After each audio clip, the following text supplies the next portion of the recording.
Kwa majina naitwa Geoffrey Opiyo Clement, ni mtaalamu wa samaki katika banda la maonyesho ya Nane Nane kanda ya Mashariki, na tuna hapa kwenye banda hili la samaki tunafuga samaki aina ya sato peke yake. Tunazalisha vifaranga na tuna hatchery ya kuzalisha vifaranga. Hawa ndio sato wakubwa, hawa na miezi mitano, hawa ndio vifaranga vyake, pia ni sato. Karibu sana. Lakini pia humo ndani hii ndio hatchery ya kutotolesha mayai ya sato. Haya ndio mayai. Lakini pia tunazalisha pia na samaki wa mapambo. Kwa hiyo muda wote sisi tuko hapa Nane Nane. Ukihitaji vifaranga muda wote samaki, karibu sana. Ukichukua kifaranga ambacho kimetotolewa kwa mfano leo au jana, itakuchukua ndani ya miezi 6. Lakini ukichukua kifaranga ambacho kina mwezi mmoja au wiki 3, itakuchukua miezi 5 hadi 4. Samaki anakuwa yuko tayari kwa kwenda sokoni kwa matumizi.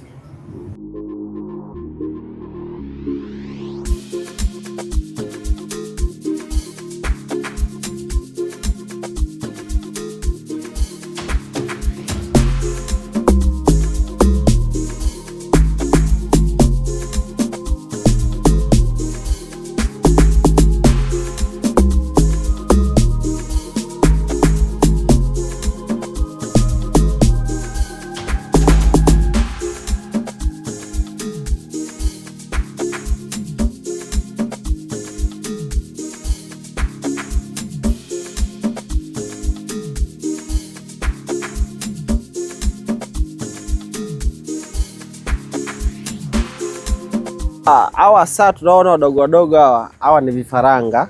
Hawa wana wiki 2. Lakini hawa wakubwa hawa na miezi 5. Hawa tunapandikiza vifaranga vyake, hawa tunapandikiza wakiwa na miezi 2, yani vifaranga vilikuwa miezi 2. Wiki 2. Kwa hiyo sasa hivi wana miezi 5.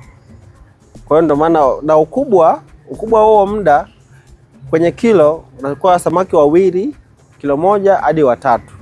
Kwa hiyo miezi, lakini ikifika miezi 6 kabisa yenyewe ukipandikiza vifaranga ambavyo vina wiki 2 ni 2, kilo 1 hadi 3. Lakini pia hawa ni mixed sex, sio monosex. Hawa wanazaliana, ukiweka kwenye bwawa wanazaliana. Lakini pia mkulima akitaka mbegu ya monosex, tunamwandalia, tunawafanyia sex reversal, yani tunawahasi vifaranga wakiwa wadogo wadogo. Kwa hiyo tunapata aina moja ambayo ni monosex.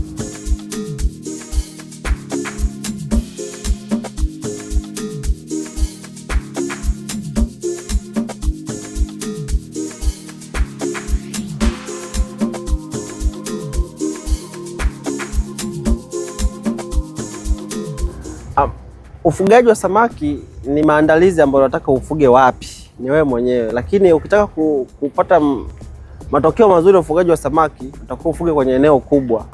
Hapo kwenye glass tumeweka tu kwa ajili ya kuonyesha wakulima, wageni wanaokuja kutembelea kwamba hawa samaki ni sato, kwa muda huu na umri gani, vifaranga vyake ni hivi hapa, kwa kuangalia hapo. Lakini ukihitaji kwenye ufugaji, tunafuga kwenye mabwawa, kwenye keji. Ukitaka kufuga samaki kwenye aquarium kubwa hivi, ili wakue wawe kama hawa, labda uweke 1 au 2. Na pia itakukosti kuweka aerator ambayo inatumia umeme.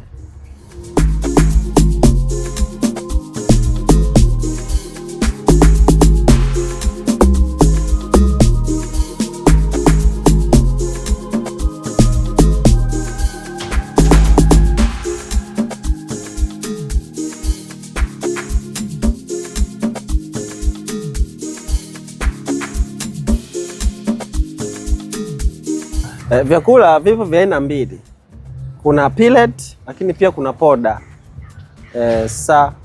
Pellet, chakula bora waga ni pellet. Kwa sababu pellet yenyewe haizami na pellet haichafui sana maji. Ila ukitumia poda kwenye kulisha samaki, hasara ya kwanza ni chakula kingi kinazama, samaki anapokuwa nakula kinazama chini, na kikizama chini kinachafua maji kwa muda mfupi sana. Lakini pia samaki wanakuwa washibi. Ndio hivyo. Kwa hiyo sisi tunawalisha pellet ambayo ni mchanganyiko wa vyakula vingi, mfano mapumba ya mpunga au mahindi, uduvi au dagaa, mashudu ya alizeti na vitu kama hivi. Wanachanganya sehemu moja, afu inawekwa kwenye mashine, inatoka pellet.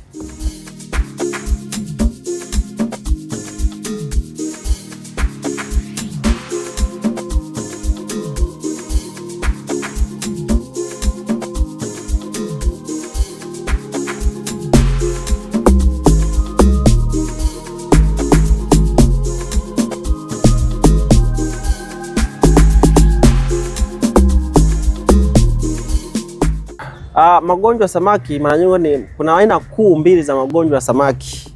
Ugonjwa wa kwanza tunaitaga stress. Yaani stress maana yake kwamba unapofugia samaki kuna usumbufu mwingi, mara umeponda mawe, mara mtu ameogelea, mara ndege. Kwa hiyo inasababisha samaki awe na stress, hawezi kukua vizuri kwa sababu anakuwa unamsumbua. Lakini ugonjwa wa pili ambao unasumbua pia inatibika ni fungus. Unaweza kukuta samaki ana kama white cotton, yani pamba nyeupe kwenye mwili wake au kwenye mapezi. Kwa hiyo unakuwa ni ugonjwa wa fungus. Na ugonjwa wa fungus unaweza kutibu au kuzuia kwa ukiona maji yamechafuka sana unabadilisha maji. Kwa hiyo huo ndio inakuwa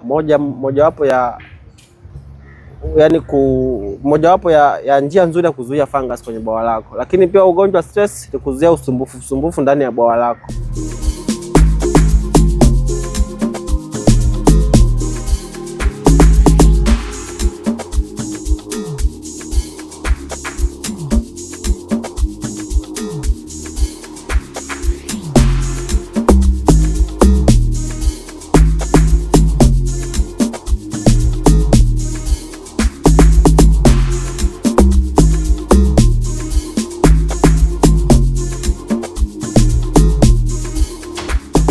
Kuna mabwawa aina nyingi.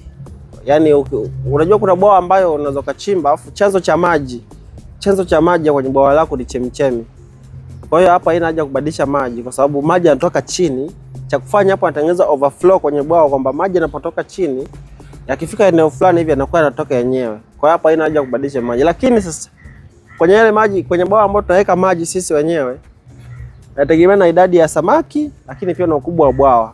Umeelewa? Lakini mfano mabwawa yetu haya ni mita 10 kwa 10, yani mita square 100. Na samaki tunapandikiza 500 hadi 600. Kwa hiyo tunabadilisha maji mara moja kwa mwezi.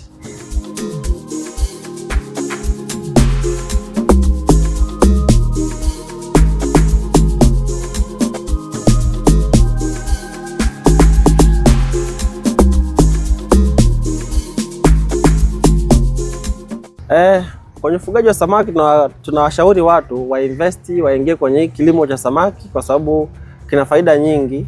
Japo kitu kinachotukosti kwenye ufugaji wa samaki ni chakula. Chakula bei yake iko juu sana. Mfano unachukua mfuko mmoja kilo 25 ni 95,000. Kwa hiyo mkulima anakuwa anaogopa. Kwa hiyo ikitokea kama sekta binafsi au serikali kuanzisha kiwanda cha chakula cha samaki, tutainvesti sana. Wakulima wengi watainvesti kwenye ufugaji wa samaki kwa sababu faida ni nyingi, faida ni kubwa. Kwa hiyo ndio hivyo. Ufugaji wa samaki pia yategemea na soko na eneo uliopo. Uwezi kufuga mfano na kambare wako wanafuga, lakini uwezi kufuga kambare kwenye jamii ya Wasabato wengi. Kwa hiyo utapata hasara. Kwa hiyo samaki mzuri kumfuga ni sato, lakini pia kambare anafugika.